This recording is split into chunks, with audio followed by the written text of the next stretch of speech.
Commencement exercise marks the beginning of a new advancement, a turning point for every graduate to forge ahead, creating new paths in making their dreams into reality.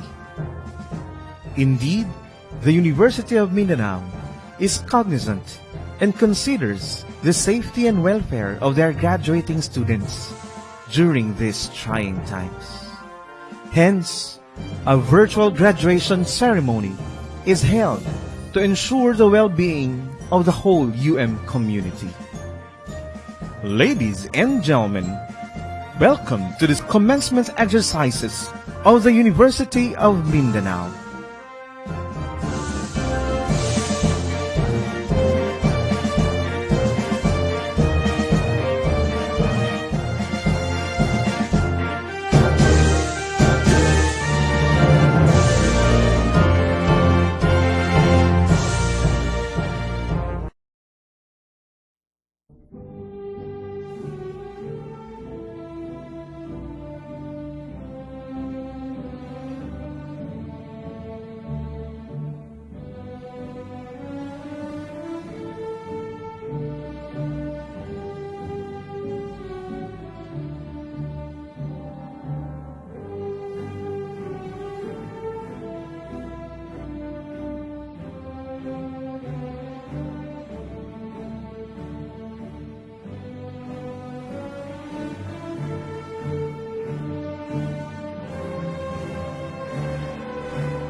Doxology, the Philippine National Anthem.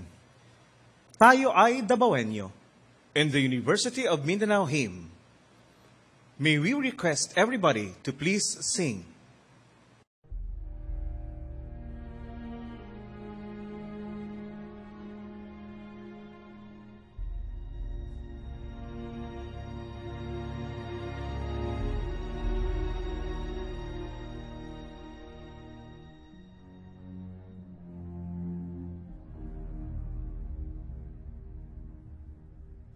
Many nights I've cried when no proof anyone could hear. In our hearts a harmful song we barely understood.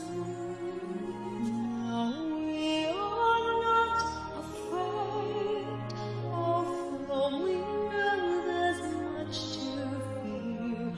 We walk the mountains long before we knew it grew. There can be miracles when you believe. Though hope is frail, it's hard to give. Who knows what miracles you can achieve when you believe somehow you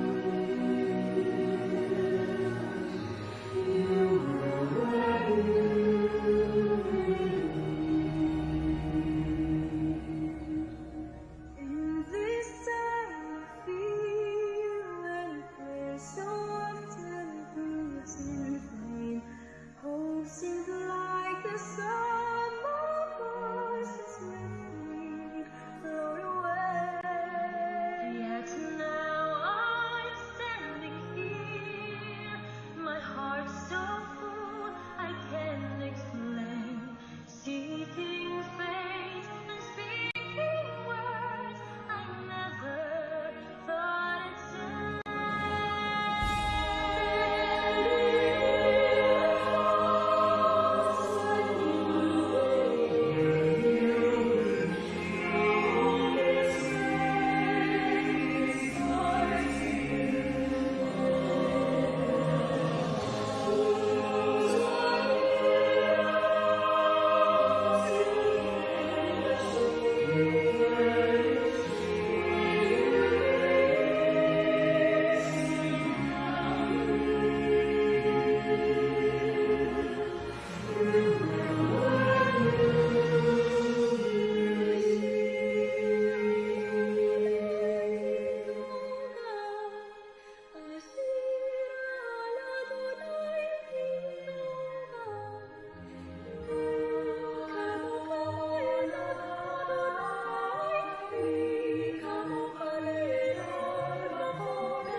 kayang magiliw, pero sa silanganan, alam ng puso, sa dibdib mo'y buhay.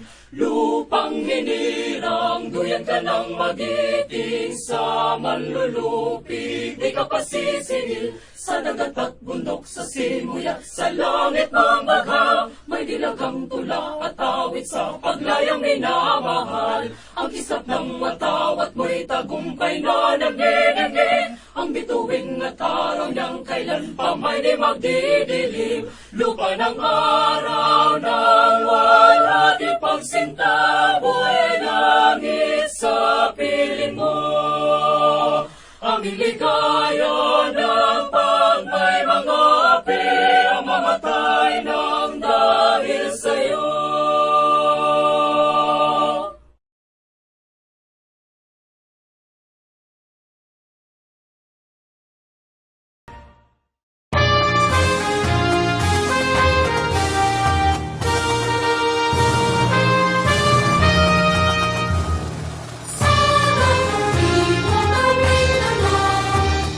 Sa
Opening, Dr. Eugenio S. Guhao Jr., Executive Vice President, Chief Academic Officer. I hereby declare this academic activity open.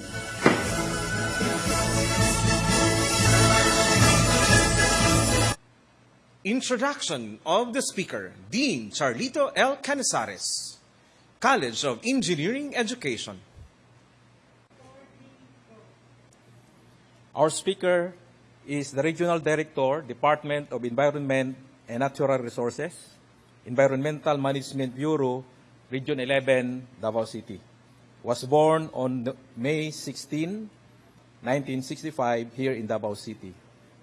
He was married to Gina D. Duremdes and blessed with 3 lovely children, all girls.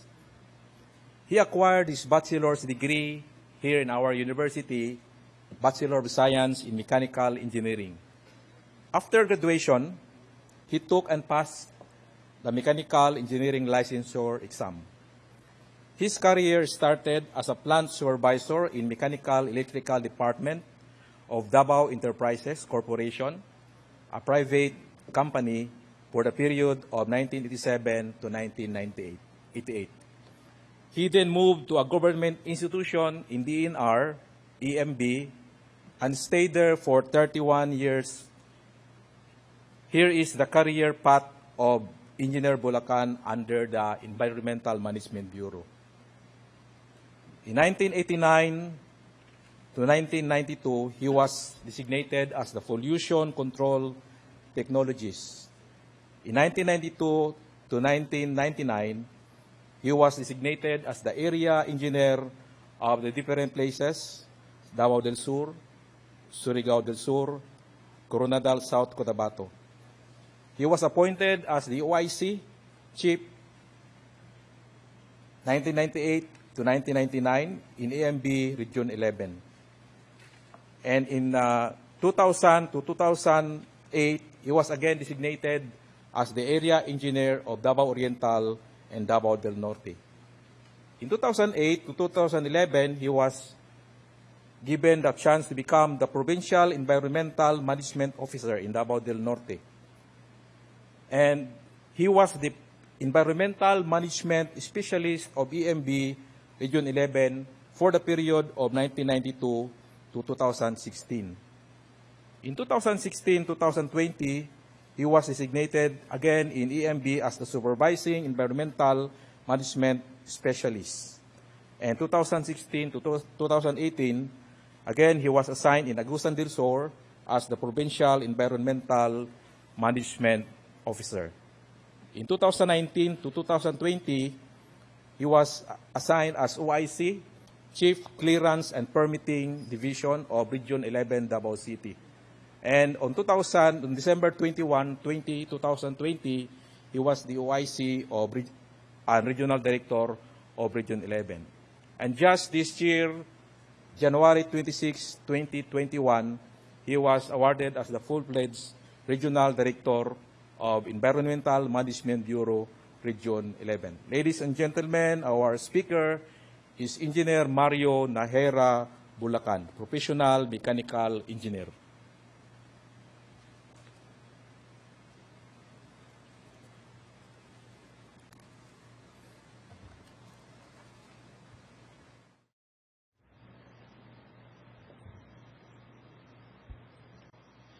Inspirational message, Regional Director Mario N. Bulacan, DNR EMB Region 11, Davao City. To the Honorable President of University of Mindanao, the officers, faculty members, distinguished guests, friends, ladies and gentlemen, good day. I am greatly honored to receive this award of recognition. It was a great feeling to finally attain the goal that I have been working hard for so long. But it is an even better feeling that now that my beloved alma mater, the University of Mindanao, come to acknowledge the fruits of my hard work. The very institution that helped shape my thinking and helped me realize the potential of my profession to truly make a difference. Thank you so much for taking notice of my works and accomplishments. Having been a student of this university for 5 years, I never thought that I will be standing here and receiving this recognition award. For decades, I faced challenges on my way here. The journey was never easy, but each challenge helped to strengthen my resolve and make me the person I am today. A civil servant that relentlessly pursue the common but demanding goal, which is for the betterment of the environment in the society, particularly for the Dabaweños with the help of the great Almighty. This award, however, is made possible with the support and inspiration I received from my colleagues in the Environmental Management Bureau, my friends, who pushed me to work harder, but most of all, from my family, from whom I derived the strength to rise above myself to be able to perform better in every call of duty. Lovingly, I would like to dedicate this award to my beloved parents who made me what I am today, whose love and kindness, even in 100 years, I cannot repay. The award I received today will always be dear to me. It always be a reminder of the hard work, determination, and dedication that I gave in order to realize the goals that I set to achieve.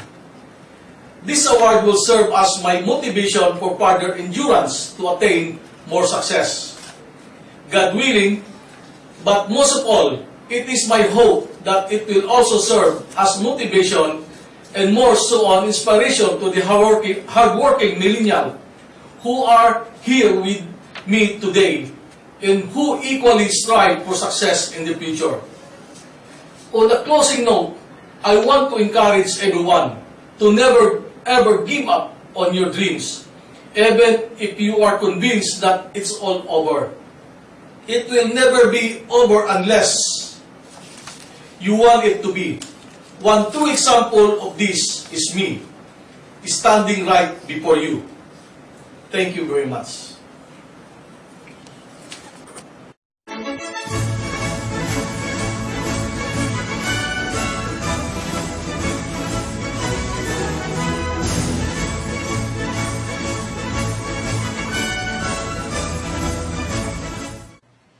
Awarding of Academic Honors, Dr. Ronnie V. Amorado, Senior Vice President for Academic Affairs.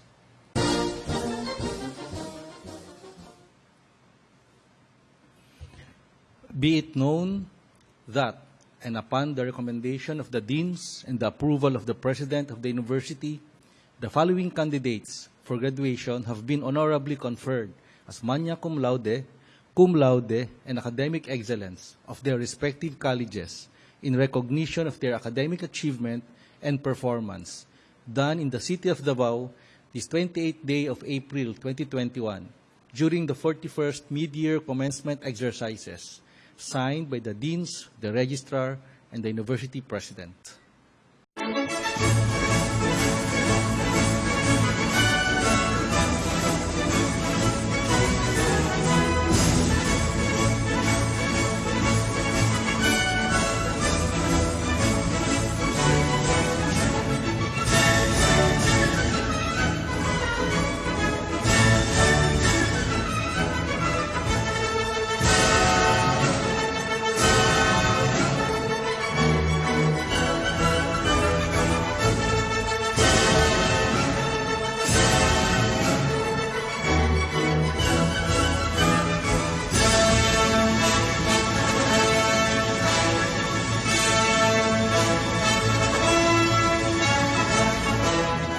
Ladies and gentlemen, we shall hear a commencement message from the President of the University, Dr. Guillermo P. Torres Jr. To our graduating students, their parents, distinguished guests, ladies and gentlemen, good afternoon. I wish to greet everyone in today's virtual graduation ceremonies for the 75th commencement exercise of the University of Mindanao. This is the second time in the history of the university to hold a virtual graduation via online with candidates for graduation staying in their respective homes in various parts of the country. This is very challenging for us today. As I congratulate all the candidates, your parents and guardians, and the members of our faculty for participating in this virtual ceremony, let us all remember and dedicate this commencement service to those who are impeded to join us. Let us also remember the people who were affected by the COVID pandemic crisis. This is the first time that the Filipino people of this generation encountered the effect of the pandemic crisis. Our normal ways of doing things have been interrupted and in fact suddenly disrupted without warning, without much time to prepare. We abruptly stopped our regular face-to-face classes for the second semester last March. Our summer classes were also postponed, as well as the succeeding semestral calendar. In fact, our regular biannual commencement exercises shall also be adjusted because of the global interruption. If not for the requests of many students and parents, we would have not conducted this virtual graduation. Who would have thought that the world was to suffer from this virulence of the COVID virus, despite the advancement of modern science and medicine? Who would imagine and experiencing massive disruption in our everyday life? It was even predicted that the beginning in the year 2020, the world will witness the arrival of artificial intelligence, robotics technology, and even humanoids in our daily transactions. What actually happened was we are forced to teach everyone the basic manner of washing hands, coughing properly, maintaining physical distance, and staying at home. This global health crisis brought immense disruption in our livelihood and economic well-being, adversely affecting our social life, including education. In Davao alone, about 10,000 businesses are already closed, bringing too much unemployment, and about 15 schools have also closed due to the various quarantine conditions. In Metro Manila and other parts of the country, there are about 400 schools that were closed down and ceased operation. We also learned many of our parents and working students in the university have gravely affected one way or another by the crisis. Certainly, many of our students stopped schooling for the time being because of the current difficulties. This is the first time the university suffered the harmful disruption of a health crisis. The last time we suffered a disruption was during the implementation of martial law in September 1972, where classes were suspended for months because of the implementation of martial law. Travel was restricted and curfews were imposed throughout the country. Now, what is the plan of the university? We shall try very hard to sustain our operations and continue to provide quality and affordable education to our students. It is good to know that the university is capable doing remote online instruction delivery to conduct online classes using the Blackboard Open Learning Management System. The conduct of in-campus face-to-face classes in the classroom are still prohibited by the local government indefinitely. We shall also adjust our school calendar in compliance with the government requirements. We will innovate and invest on technology to address the problems of laboratory, internship, and practicum, field trips, and even radio broadcast learning as we deploy online classes at our radio station, DXUM AM, the University on Air. In short, be assured that the University of Mindanao is here to stay and become more resilient and stronger to face the pandemic crisis. The university is here to survive and continue to provide the hope of our students, parents, and our workforce. I think this is my main message to all of our graduating students in these virtual ceremonies. As you enter the world of work, your first task is to become the instrument of hope and resilience. You will certainly experience the difficulty of this crisis, and all the more you need to stay stronger and durable in spirit. If you can remember, 4 or 5 years ago, you entered this university straight from high school. You came to UM so young, so innocent, and uninitiated, uncertain, and even unknown to the world. 4 or 5 years later, look at yourself now and be proud. Now you stand tall and confident. You will leave this university more prepared, more aggressive, smarter, and wiser. It is not easy to graduate from the University of Mindanao nowadays. While you were easily admitted in your first year because of our open education philosophy, remember that as you progress to the next level, it was an uphill endeavor. Remember your research and thesis requirements. Remember your capstones. Remember your achievement exams. Remember your competency appraisal. Remember all your difficulties, even in the heavy rains, the floods, the traffic in the city. And they add up to your difficulties and challenges. You have survived them. Make use of this training to walk through life easily in your career. Remember all the core values imbued upon you. Always go back to your difficulties and ordeals as part of your lifelong learning and maturing process. Once again, I congratulate you in your graduation, and I wish to bid you good luck in your careers.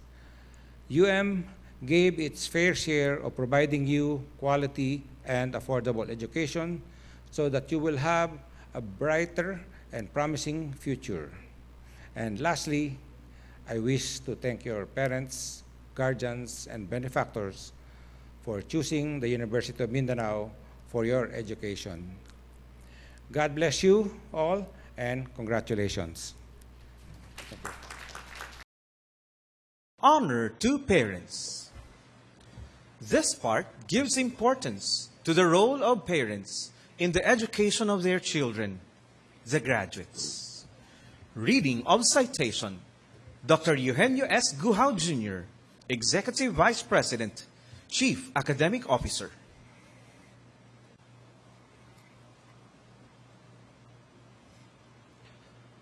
The University of Mindanao recognizes the wholehearted devotion of parents to the education of their children, for their commitment to the cultural, social, and moral advancement of the community, and for their significant contribution to nation building through sacrificial efforts in the completion of the college education of their children. My congratulations.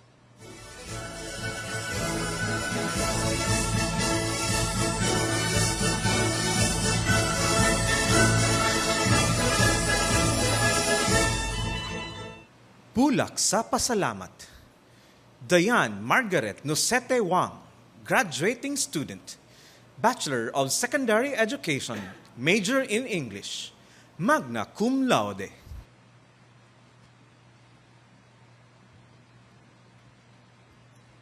Sa among mga tinahod, ug pinalanggang ginikanan. Ania kining mga bulak, isip ti mailhan sa among tiunay nga gugma, ug kinasing-kasing nga pagpasalamat sa tanan ninyong pagpaningkamot. Isip mga anak, kami nahibalo sa inyong mga sakripisyo, mga kasakit, mga kalisod, ug mga pag-antos, aron kami makahuman sa among pagtuon, ug ugma damlag makabot namo ang among mga pangandoy. Kami nasayod, nga wala mo nagulat og balo sa tanan ninyong kahago, aron lang mang kami makakaon ug makatungha sa eskwelahan. Nasayod kami ug ang Ginoo sa walay katapusan. Ang inyong gugma, utang kabubuton namo kaninyo ang among kalampuson. Ug kung unsa pa ang among maabot sa among kinabuhi. Among gipanaad nga buhaton namo ang tanan aron kami inyong ikapasigarbo ug angayan sa inyong pagsalig ug paghigugma. Ma, pa, ug uban pa nga nagsuporta sa amo, palihog dawata kining bulak. Isip pagpamatuod sa pagtuman sa among mga saad ug walay katapusang paghigugma. Sa makausapa, daghang salamat.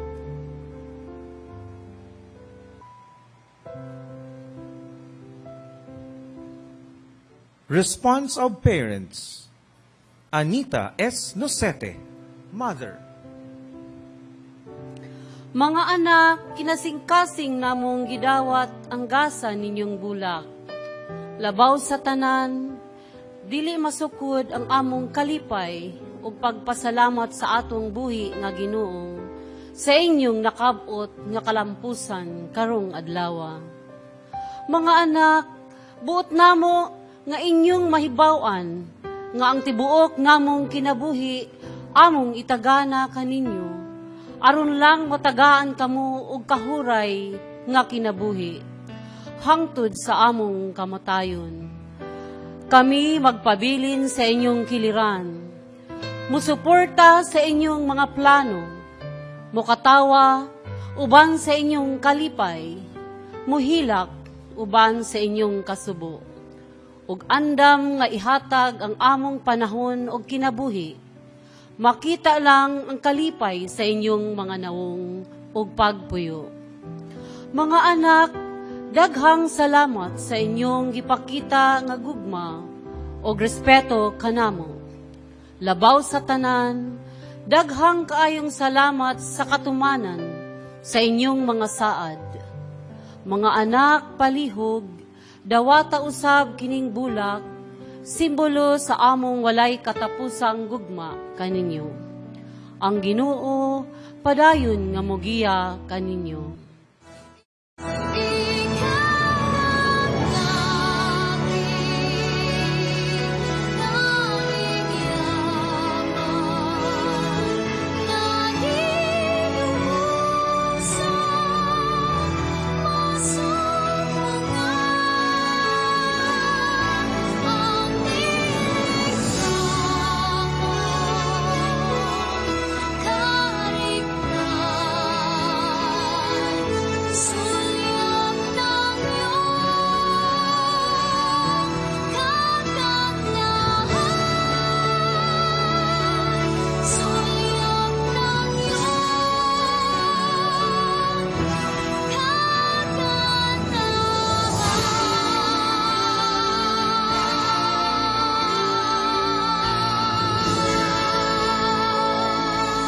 Salute to faculty. The faculty members have committed to the pillars of education. Learning to know, learning to be, learning to do, learning to live with and for others. Teachers, you are the modern heroes, and you have prepared the future of these graduates. Today, you are honored and highly recognized as catalysts of change in the students' lives. Will the faculty please stand? Reading of citation, Leslie Ann Largo, graduating student, Bachelor of Secondary Education, major in Mathematics, magna cum laude.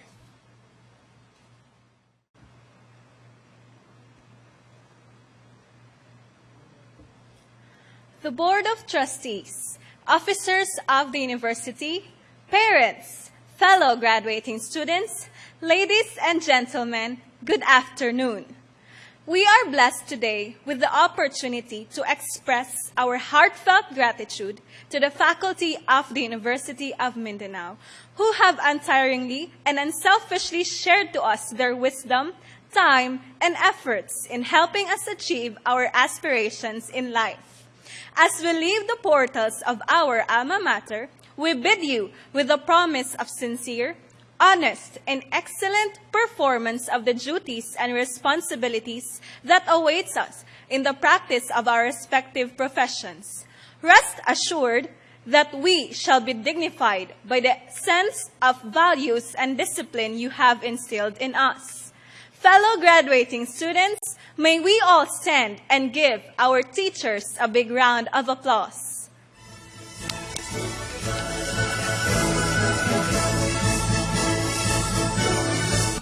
Reading of Acknowledgement, Dr. Eugenio S. Guhao Jr., Executive Vice President, Chief Academic Officer. On behalf of the Board of Trustees and the administration officials of the University of Mindanao, we acknowledge with thanks and appreciation your commitment, dedication, and loyal service to the university in its pursuit for the realization of its vision, mission, and goals. Carry on your good work. Congratulations. We are very proud of you.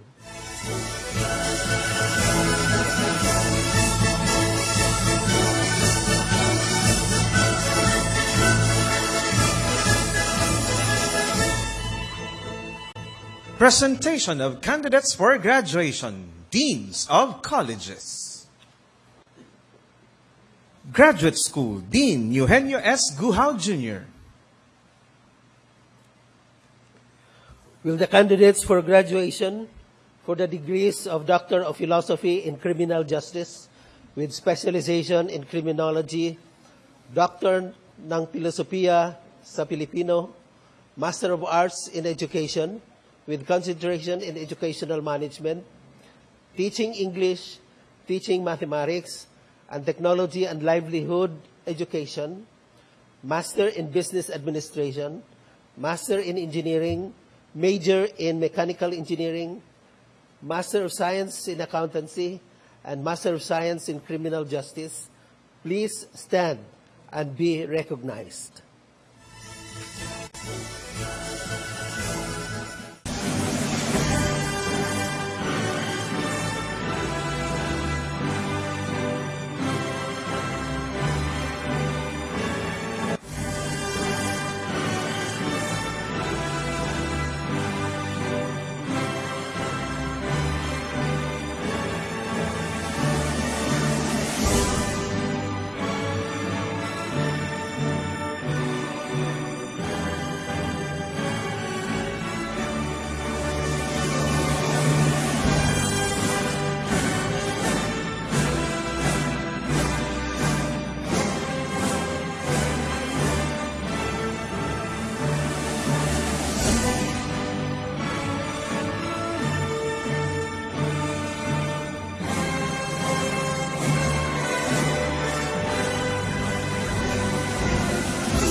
College of Architecture and Fine Arts Education, Dean Iluminado C. Quinto Jr.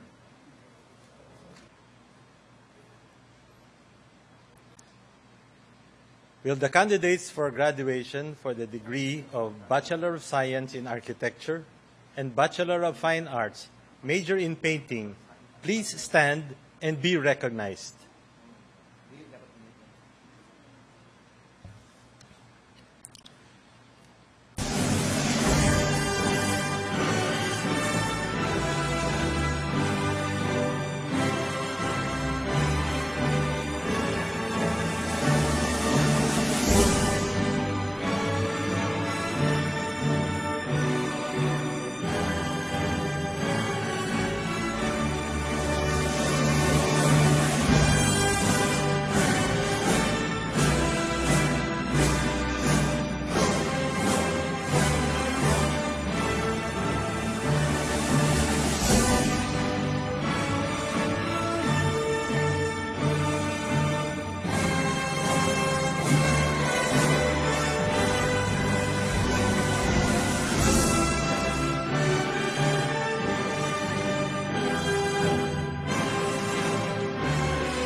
College of Criminal Justice Education, Dean Carmelita B. Chavez.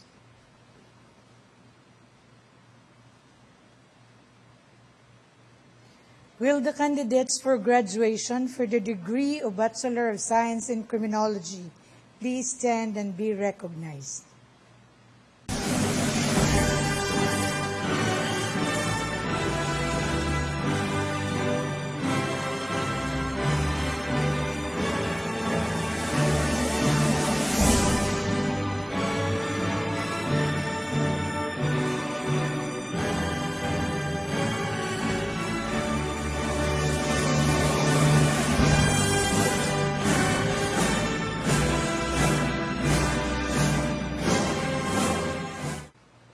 College of Computing Education, Dean Ramses N. Vilches.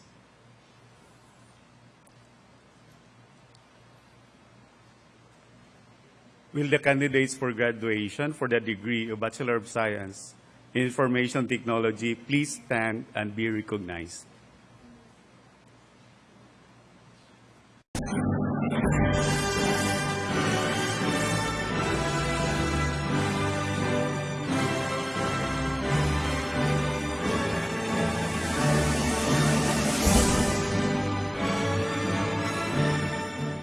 College of Accounting Education, Dean Lord Eddie Aguilar. Will the candidates for graduation for the degree of Bachelor of Science in Accountancy and Bachelor of Science in Accounting Technology please stand and be recognized?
College of Teacher Education, Dean Jocelyn B. Bacasmut. Will the candidates for graduation for the degrees of Bachelor of Elementary Education with concentration in Generalist and Preschool, Bachelor of Physical Education, and Bachelor of Secondary Education major in Biological Science, English, Filipino, Mathematics, and Social Studies, please stand and be recognized.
College of Arts and Sciences Education, Professor Ronnie O. Alejan. Will the candidates for graduation for the degrees of Bachelor of Science in Biology, Bachelor of Arts in Multimedia Arts, Mass Communication, Bachelor of Science in Psychology, and Bachelor of Science in Social Work please stand and be recognized?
College of Engineering Education, Dean Charlito L. Canesares. Will the candidates for graduation for the degrees of Bachelor of Science in Civil Engineering, Bachelor of Science in Chemical Engineering, and Bachelor of Science in Electrical Engineering please stand and be recognized?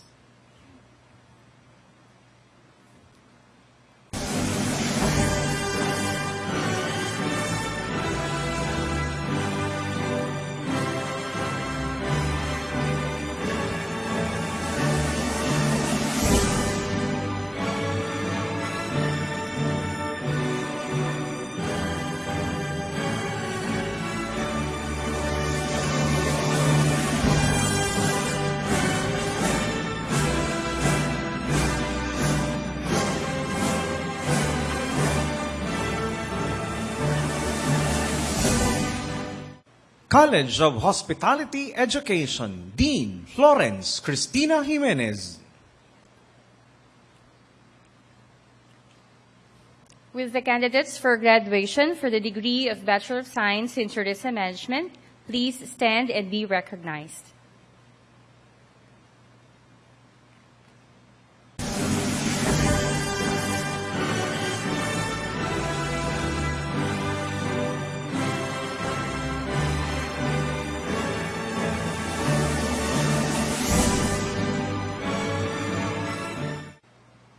College of Business Administration Education, Dean Vicente Salvador E. Montaño. Will the candidate for graduation for the degree of Bachelor of Science in Business Administration, major in Financial Management, major in Human Resource Management, and major in Marketing Management please stand and be recognized?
Investiture. The investiture symbolizes the participation of the parents in the educational advancement of their children. Will the parents and escorts now put the hoods on the graduating students?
sharpest words wanna cut me down.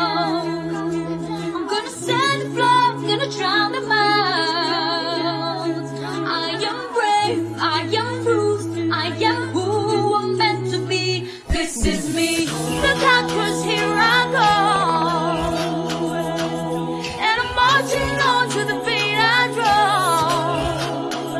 I'm not scared to be seen, I make no apologies. This is me.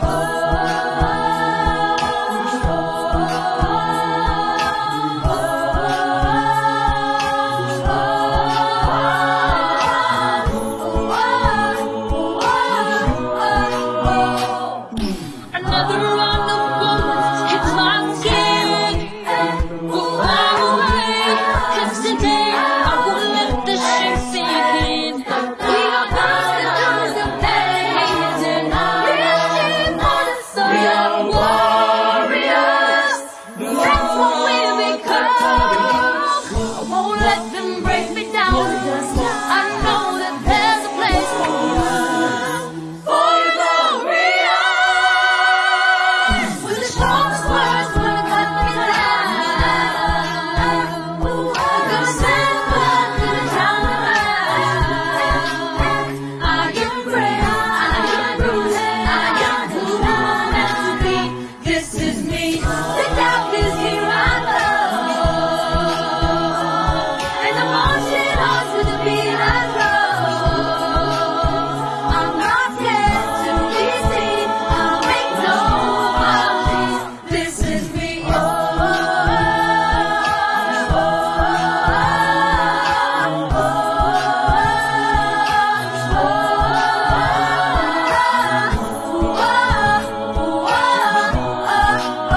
This is me. And I know that I deserve no more. There's nothing I know.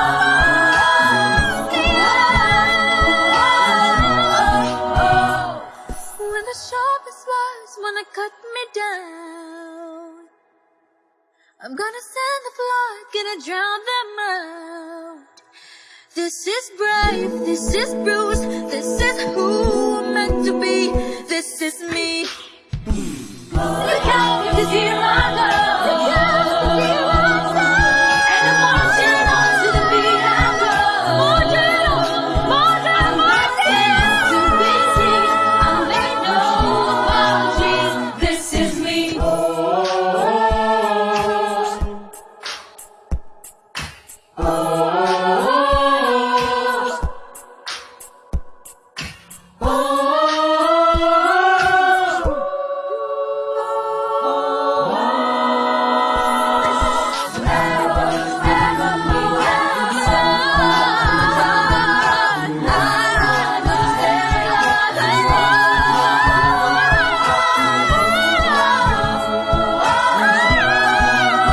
This is me.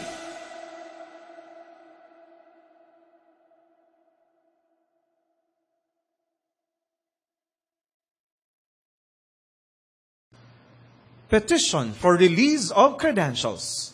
Dr. Carmencita E. Vidamo, University Registrar.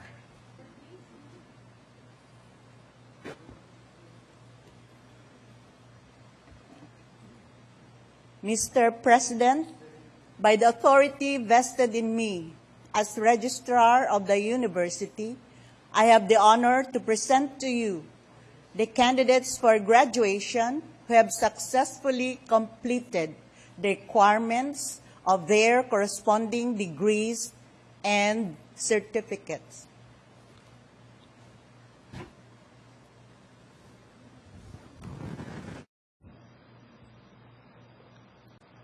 Conferring of degrees. Dr. Eugenio S. Guhao Jr., Executive Vice President, Chief Academic Officer.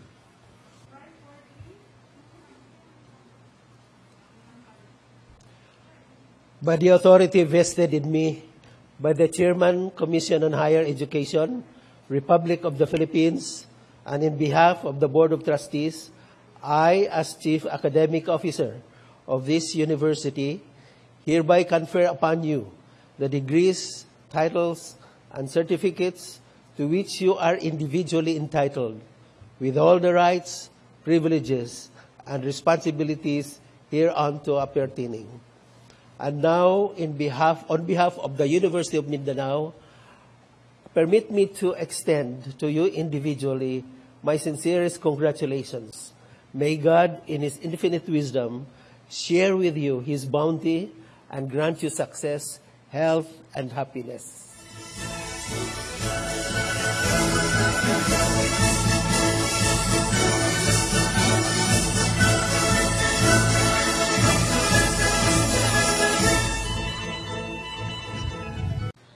The parents or escorts may now transfer the tassel of their graduates from left to right.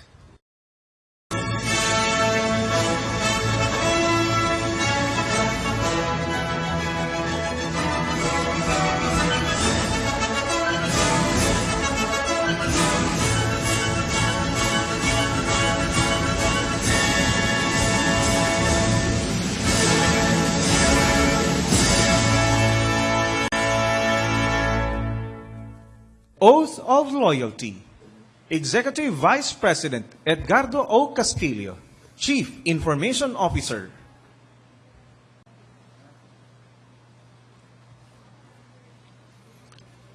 I, as member of the University of Mindanao Alumni Association Incorporated, hereby confer upon you full membership to the association to which you are entitled with all the rights, privileges, and responsibilities appertaining thereto. Graduates, please raise your right hand and repeat after me the oath of loyalty.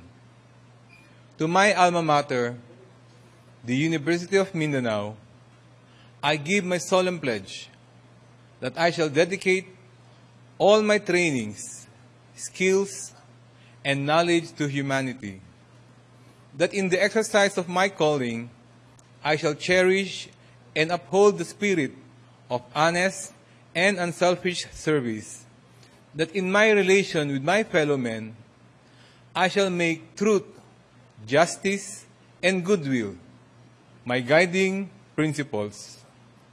I further pledge that for the welfare of my country, I shall assert my rights and assume my obligations as a free citizen, ever holding high the precepts of liberty and democracy.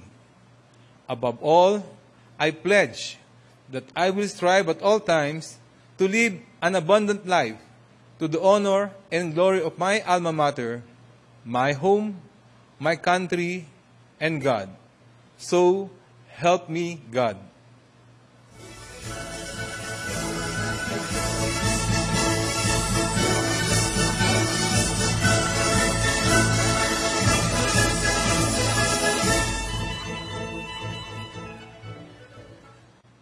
Closing. Dr. Eugenio S. Guhao Jr., Executive Vice President, Chief Academic Officer. I hereby declare this academic exercise closed.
In behalf of the University of Mindanao, we wish to thank the parents and guests for having graced these virtual commencement exercises today.